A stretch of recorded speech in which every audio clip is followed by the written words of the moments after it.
మహాగణాధిపతయే నమః. శ్రీ గురుభ్యో నమః. శ్రీమాత్రే నమః. శ్రీ గురుదత్త జయ గురుదత్త. మా గురుదేవులు బ్రహ్మశ్రీ వద్దిపర్తి పద్మాకర్ గారికి పాదాభివందనం చేస్తూ మొగిలిచెర్ల దత్తమందిరం వారు అందించిన మొగిలిచెర్ల అవధూత శ్రీ దత్తాత్రేయ స్వామి వారి చరిత్ర 22వ భాగము. శరీర త్యాగానికి సన్నద్ధం. శ్రీ స్వామివారి ధ్యాసంతా సజీవ సమాధి చెందడం మీదే ఉన్నది. పదే పదే శ్రీధర్రావు దంపతులతో ఆ మాటే చెప్పడం, వాళ్లు నిరాకరించడం జరుగుతోంది. కానీ శ్రీ స్వామివారు మాత్రం ఒక మాట స్పష్టం చేయసాగారు. సజీవ సమాధి జరిగినా జరుగకపోయినా తన అంత్యకాలం సమీపించిందని, తాను ఈ శరీరం విడిచిపెట్టక తప్పదని. శ్రీధర్రావు గారు శ్రీ చెక్కా కేశవులు గారికి, మీరాశెట్టి గారికి కబురు పెట్టి పిలిపించారు. వారు మొగిలిచెర్లకు చేరుకున్న తర్వాత శ్రీధర్రావు దంపతులు తమతో శ్రీ స్వామివారు వెలుబుచ్చిన కోరికను గూర్చి తెలియచేసి ఈ సమస్యకు పరిష్కారం ఎట్లా అని అడిగారు. వాళ్ళిద్దరూ కూడా తాము ఒకసారి శ్రీ స్వామివారితో మాట్లాడుతామని, తాము శ్రీ స్వామివారికి నచ్చచెప్పే ప్రయత్నం చేస్తామని తెలిపారు. శ్రీధర్రావు గారు అప్పటికప్పుడే గూడుబండి సిద్ధం చేయించి కేశవులు గారిని, మీరాశెట్టి గారిని శ్రీ స్వామివారి వద్దకు పంపారు. శ్రీ స్వామివారు తన మనోభీష్టాన్ని వారికి తెలియజేసి తనను సజీవ సమాధి చేయడానికి సహకరించమని కోరారు. కేశవులు గారు కొద్దిగా అసహనంతో, స్వామి, మీరు ఇలా మంకుపట్టు పడితే ఎలా? మీలాంటి వారు ఉండబట్టే మాలాంటి వాళ్లకు ఆధ్యాత్మిక భావనలు కలుగుతున్నాయి. మీ తపస్సుకు ఇబ్బంది లేకుండా ఇక్కడికి మళ్ళీ మా ఇంటి వద్ద అన్ని సౌకర్యాలు ఏర్పాటు చేస్తాను. విజయవాడ వచ్చి కొద్ది రోజుల పాటు ఉండండి. మాలాంటి వారికి బోధ చేయండి, మీకు మార్పు ఉంటుంది అని ఎంతో దూరం చెప్పారు. మీరాశెట్టి గారు కూడా సౌమ్యంగా నచ్చజెప్పబోయారు. శ్రీ స్వామివారు ఇద్దరి మాటలు శ్రద్ధగా విన్నారు. వింటున్నంతసేపు ప్రశాంతంగా ఉన్నారు. వాళ్లు చెప్పడం, ఆ పైన తరువాత ఆశ్రమ వరండాలో పద్మాసనం వేసు కూర్చుని, ఇద్దరూ వినండి. నేను ఏదో తమాషా చేద్దామని సజీవ సమాధి ప్రస్తావన తీసుకురాలేదు. మీరందరూ నా తపోసాధనకు ఎంతో భక్తితో సహకరించారు. నా నుంచి మీరు ఆశించింది కూడా ఏమీ లేదు. నిజానికి ఈ మీరాశెట్టికి సంతానయోగం లేదని ముందుగానే నేను చెప్పినా తన కర్తవ్యాన్ని త్రికరణ శుద్ధిగా చేశాడు. కేశవులు గారు, మీరు అంతే. ఇక శ్రీధర్రావు దంపతుల గురించి నేను ప్రత్యేకంగా చెప్పేది ఏమీ లేదు, మీకు తెలుసు. కానీ మీరందరూ ఒక్క విషయాన్ని దాటవేస్తున్నారు. అది నా ఆయుర్దాయం గురించి. నాకు ఆయుష్ కొద్ది కాలమే ఉన్నది. అది పూర్తయితే నేను ఈ శరీరాన్ని విడిచిపెట్టాలి. అది విధి నిర్ణయం. మీరు ఊహిస్తున్నది నేనేదో బలవంతంగా సజీవ సమాధి పేరుతో ఆత్మత్యాగం చేయబోతున్నానని. అది నిజం కాదు. దైవం నాకు నిర్దేశించిన గడువు లోపల నా తపస్సు పూర్తి చేసుకోవాలి. ఆ తరువాత ఒక్క నిమిషం కూడా ఇక్కడ ఉండకూడదు. ఇక బోధల గురించి శరీరంతోనే బోధ చేయాలనే నియమమేమీ లేదు. అలా అనుకుంటే కాలగర్భంలో కలిసిపోయిన మహనీయులందరూ నేటికి శరీరధారులై ఉండాలి. నేను సమాధి చెందిన తర్వాత నా సమాధి నుండే మీకు సమాధానం వస్తుంది. ఈ ఆశ్రమం క్షేత్రంగా మారుతుంది. ఎందరికో వారి వారి బాధల నుంచి విముక్తి కలుగుతుంది. ఇక్కడ సంతానహీనులు సంతానాన్ని పొందుతారు. మానసిక రుగ్మతలు తొలగిపోతాయి. దుష్టగ్రహ పీడలు నశిస్తాయి. మీరు మనస్ఫూర్తిగా నా సజీవ సమాధికి ఇష్టపడకపోతే నేను ప్రత్యామ్నాయం చూసుకుంటాను. దైవధిక్కారం చేయలేను అన్నారు నిర్వికారంగా చూస్తూ. శ్రీ స్వామివారి మాటలు విన్న కేశవులు, మీరాశెట్టి గారు ఇక చేసేదేమీ లేక సెలవు తీసుకొని తిరిగి శ్రీధర్రావు గారింటికి చేరారు. శ్రీధర్రావు ప్రభావతి గార్లతో తమ సంభాషణ అంతా చెప్పారు. తాము ఎట్టి పరిస్థితుల్లో శ్రీ స్వామివారిని సజీవంగా సమాధి చేయరాదని అందరూ ఒక నిర్ణయానికి వచ్చారు. కానీ అక్కడ శ్రీ స్వామివారు తన ఏర్పాట్లలో తాను ఉన్నారనే విషయం వీళ్లకు తెలియదు. తాము ఒప్పుకోలేదు కనుక శ్రీ స్వామివారు సజీవ సమాధి ఆలోచనను మానుకొని తపస్సు చేసుకుంటూ ఉంటారులే అనే భ్రమలో ఉన్నారు. సర్వం శ్రీ దత్తకృప. సోదరుడితో సమావేశం సూచన. శ్రీ చెక్కా కేశవులు మీరాశెట్టి గార్లతో తన శరీర త్యాగం గురించి తన అభిప్రాయాన్ని చెప్పటము, వారు నిరాకరించడం జరిగిపోయిన తర్వాత శ్రీ స్వామివారు తన తపస్సును కొనసాగించసాగారు. ఒక వారం గడిచిపోయింది. శ్రీధర్రావు దంపతులు కూడా తీరికలేని పనుల్లో ఉండిపోవడం వలన శ్రీ స్వామివారి వద్దకు వెళ్ళలేకపోయారు. పైగా శ్రీ స్వామివారు తన మానాన తాను తపస్సు చేసుకుంటూ ఉంటారు. ఎలాగూ సజీవ సమాధి చేయడం లేదని చెప్పేశాము కదా, ఇక ఆ విషయం గురించి ఆలోచించడం ఎందుకు అనే భ్రమలో ఉండిపోయారు. మరో 4-5 రోజుల తరువాత శ్రీ స్వామివారు మాలకొండలో తపస్సు చేసినంత కాలం క్రమం తప్పకుండా ఆహార పదార్థాలు చేరవేసిన సోదరుడు పద్మయ్య అన్నగారిని చూడటానికి ఆశ్రమానికి వచ్చారు. పద్మయ్యను చూసి శ్రీ స్వామివారు పలకరింపుగా నవ్వి దగ్గరగా కూర్చోబెట్టుకుని, నీకు కొన్ని విషయాలను చెబుతాను, అవి నీవు నా కొరకు చేసి పెట్టాలి, సరేనా అన్నారు. అలాగే చెప్పు, చేస్తాను అన్నారు పద్మయ్య నాయుడు. నా తపస్సు చివరి దశకు వచ్చేసింది. ఈ శరీరాన్ని వదిలివేయాల్సిన సమయము ఆసన్నమైంది. నేను ప్రాణత్యాగం చేసిన తర్వాత నా దేహాన్ని ఇదిగో ఈ ఆశ్రమంలో కట్టించుకున్న భూగృహంలో పద్మాసనంలో ఉన్నట్లుగా ఉత్తరాభిముఖంగా కూర్చోబెట్టి సమాధి చేయాలి. అది నీ కర్తవ్యం, నువ్వే చేయాలి అన్నారు. ఈ మాటలు చెప్పేటప్పుడు లీలామాత్రంగా శ్రీ స్వామివారి కళ్ళు చెమర్చాయి. అది పద్మయ్యనాయుడు గమనించారు. చూశావా, నేను సన్యసించి అన్ని బంధాలను తెంచుకున్నా కూడా రక్త సంబంధం మాత్రం నన్ను ఈ నిమిషంలో కట్టిపడేసింది అన్నారు. ఆ నిమిషమే శ్రీ స్వామివారు అలా భావోద్వేగానికి గురయింది. ఆ తర్వాత మళ్ళీ మామూలు స్థితిలోకి వచ్చేసి పద్మయ్య నాయుడుతో ఆ మాట ఈ మాట మాట్లాడి పంపించివేశారు.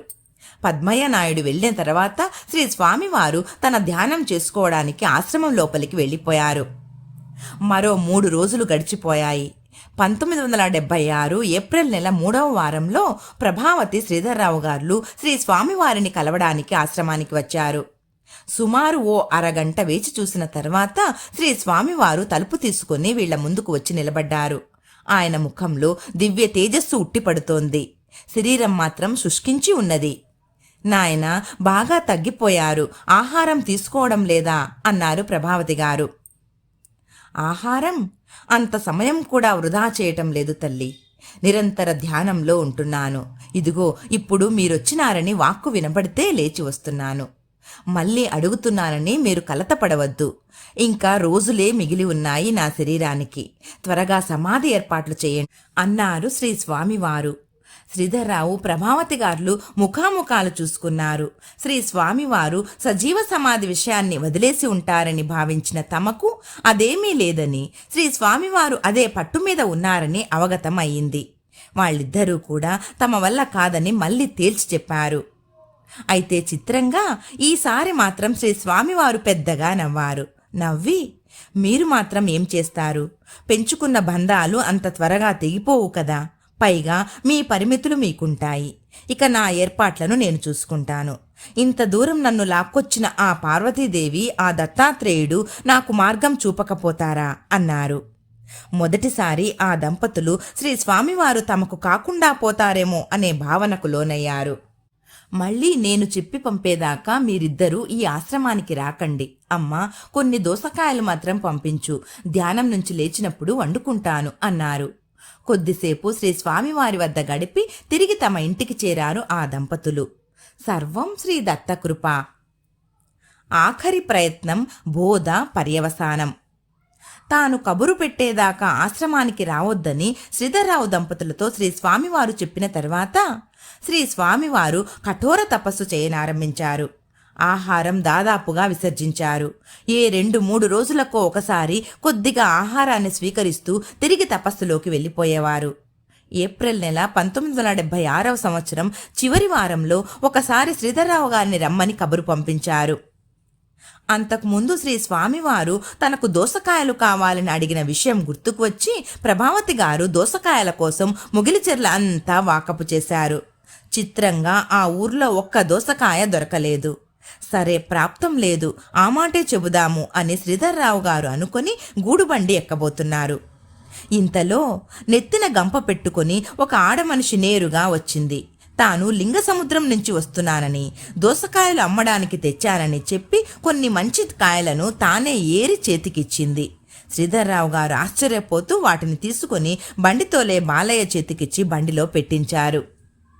ఆ రోజు శ్రీధర్రావు, ప్రభావతి గారు ఆశ్రమానికి చేరేసరికి శ్రీ స్వామివారు అత్యంత ఉత్సాహంగా ఉన్నారు. వీళ్లను చూడగానే రండి రండి మీకోసమే ఎదురు చూస్తున్నాను అన్నారు. అమ్మ, శ్రద్ధగా వినండి. కేవలం కొద్ది రోజులు మాత్రమే మిగిలి ఉంది. మీకు మళ్ళీ మళ్ళీ బోధ చేసేవారు ఇంకొకరు లభ్యం కావడం దుర్లభం. నేను చెప్పే మాటలు ఆకళింపు చేసుకోండి. నా తపస్సుకు మీరు ఎంతగానో సహకరించారు. నేను చేసిన ఈ సాధన ఫలించే రోజు దగ్గరలోనే ఉంది. ఈ ఆశ్రమానికి ఉత్తరాధికారం మీ చేతుల్లోనే ఉండబోతోంది. క్షేత్రంగా మారబోతోంది. అపార జ్ఞానానికి ప్రతీకలు అవధూతలు. వారి సహచర్యము, సేవ అత్యంత పుణ్యఫలాన్ని ప్రసాదిస్తాయి. నిరంతరం తనను తాను శోధించుకుంటూ దైవదత్తమైన జ్ఞానాన్ని నలుగురికి పంచుతూ తనను తాను ఉద్ధరించుకుంటూ తన చుట్టూ ఉన్న సంఘాన్ని కూడా ఉద్ధరించేవాడే అవధూత. శ్రీధర్రావు గారు, మీరు 1-2 సార్లు నా గురించి ప్రస్తావిస్తూ బాలోన్మత్త పిశాచ వేషాయ అన్నారు.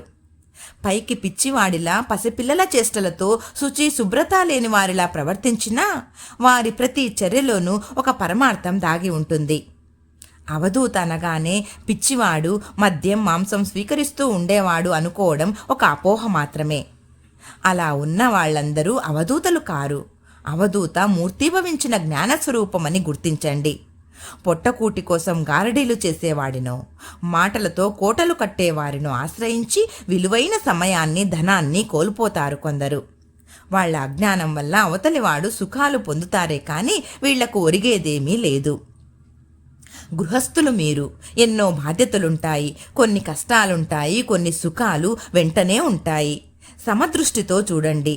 బండి చక్రంలోని ఆకులవలే ఒకటి పైకి వచ్చిన తర్వాత మరొకటి క్రింద ఉంటుంది. మళ్ళీ కొద్దిసేపటికే పరిస్థితి తారుమారు అవుతుంది. సంసారపు ప్రయాణము సాగుతూ ఉంటుంది. ఎటువంటి పరిస్థితుల్లోనూ సంయమనం పాటించండి. మీరు చేసిన ఈ సేవ ఫలితం ఊరికే మాత్రం పోదు.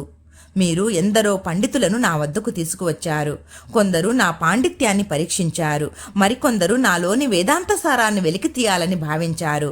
నాకున్న ఈ పాండిత్యం కానీ మరోటి కానీ అన్నీ ఆ దత్తుడి అనుగ్రహంతోనే వచ్చాయి. మరో విధంగా రాలేదు. నేనే కాదు, ఏ సాధకుడైనా ఎక్కువ మౌనాన్ని ఆశ్రయిస్తాము.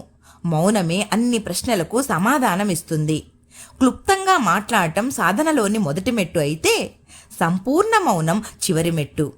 అవసరం ఉన్నంతవరకే వాక్కును ఉపయోగించాలి. నిర్మోహత్వం నుంచి నిశ్చల స్థితి, అక్కడి నుంచి జీవన్ముక్తి పొందుతామని ఆదిశంకరులు చెప్పింది తెలుసు కదా. అక్షర సత్యమది. అద్భుతమైన కంఠస్వరంతో శ్రీ స్వామివారు చేస్తున్న బోధను పరిసరాలు మర్చిపోయి విన్నారా దంపతులు. తమకు ఈ బోధ చేయడానికి పిలిపించారని అర్థమైంది వాళ్లకు. ఇక ఈ యోగి పుంగవుడు ఎక్కువ కాలం తమతో కలిసి ఉండడు అని రూఢి అయిపోయింది. మనసు స్థిరపరచడానికి ఈ రోజు శ్రీ స్వామివారు ఇలా బోధ చేశారు. శ్రీధర్రావు, ప్రభావతి గారు, నాయనా, మీ నిర్ణయంలో మార్పు లేదా అని చివరిగా అడిగారు. లేదమ్మా, లేదు. నాకు సమయం ముంచుకొస్తున్నది. మీరు వ్యాకుల పడొద్దు. శ్రీధర్రావు గారు, మరో 4 రోజుల తర్వాత ఇక్కడికి రండి. మీతో కొన్ని విషయాలు చెప్పాలి అన్నారు. ఆ దంపతుల అంతరంగంలో ఇంతకు ముందు ఉన్నంత భారం ఇప్పుడు లేదు. మనసంతా తేలికగా ఉంది. ఆ మార్పు ఆ దంపతులకు తెలిసి వచ్చింది. శ్రీ స్వామివారి వద్ద సెలవు తీసుకుని తిరిగి ఇంటికి వచ్చేశారు. సర్వం శ్రీ దత్తకృప.